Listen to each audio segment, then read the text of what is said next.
Honest J. Nowak. Oh yeah.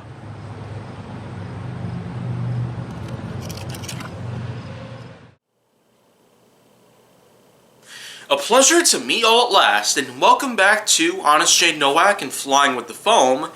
And yeah, I tell ya, I've been doing a lot of work here lately with HJN episodes, pretty much because I want to get back into that other area in the patio, which I have traditionally used to make HJN content, but it's been kind of hard to do so because of how often the climate's been changing and how often temperatures have been dropping and rising. So it's a bit spontaneous and sort of random, but I will eventually get back in there at some point. It's probably going to be at least a few weeks before spring really starts to kick in and allow for pretty much a total clear out of winter overall. So not to get off track though, I guess it's time to go back and talk a bit more about some other blasters that I got to mention here.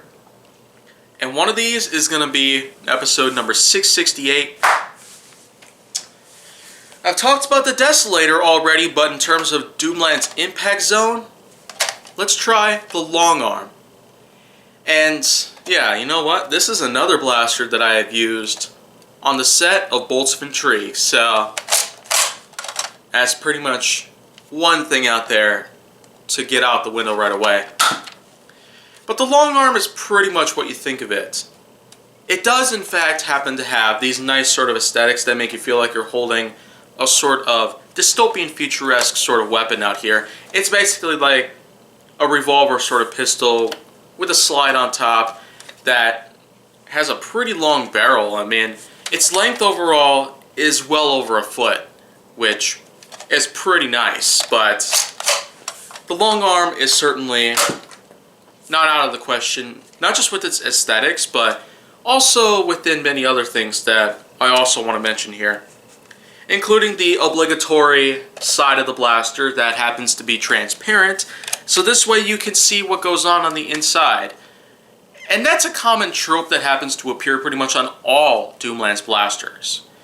And as I've also mentioned, even though Doomland's is practically out of style these days, the last couple of years have been a big time where Doomland's has been making a comeback by pretty much putting in a lot of their old products into stores. So that's a pretty nice thing that Nerf had decided to do, to try and bring back the Doomland's lineup into the public eye. But the thing is, even though I picked up the majority of the Doomland's blasters in those sort of places,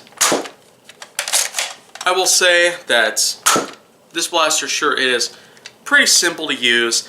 It's a lot like the Spectre. You have the slide on top, which basically rotates a 5-dart cylinder in it. Yeah, I can't really help but always think of the Spectre when it comes to this exact sort of design cue and all that good stuff. It even has this same sort of shape of the cylinder release, pretty much, where it's kind of like that shape. I mean, you could go do some research on that good part. It even goes as far as to basically having the cylinder only come out partially through, which, yeah, this is pretty much as far as you can go with this. But overall, the Longarm sure is good and all that good stuff, based on a lot of other things right here. The ergonomics are fine, pretty much. It also has that little grip right here on the bottom in case you want to go for, wow, 2 hands on the blaster, but of course I don't really need to. And of course you also got to admit about the texture right here. That's another thing I kind of forgot to mention. I mean, look at the texture right here. The sort of, well, rugged feel on the exterior for the most part, which is present on both sides, unlike the, well, the blackened Longarm placard right here, which you can see on this side. Yeah, and it's also gotten a little like faded out lately, mostly because of how much use I've gotten out of this. Same with the Nerf logo. You don't really see the Nerf logo except right here, not even on this side, probably because of, well, I don't really know.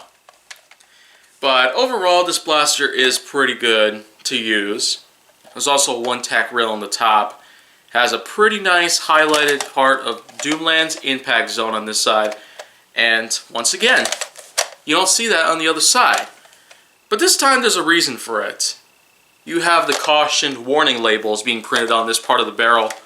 So of course that's just the touches right there that I need to mention right here. But I do like this blaster for what it is. It has a long barrel, but most importantly, it had gotten some use on the set of Bolts of Intrigue. Yeah.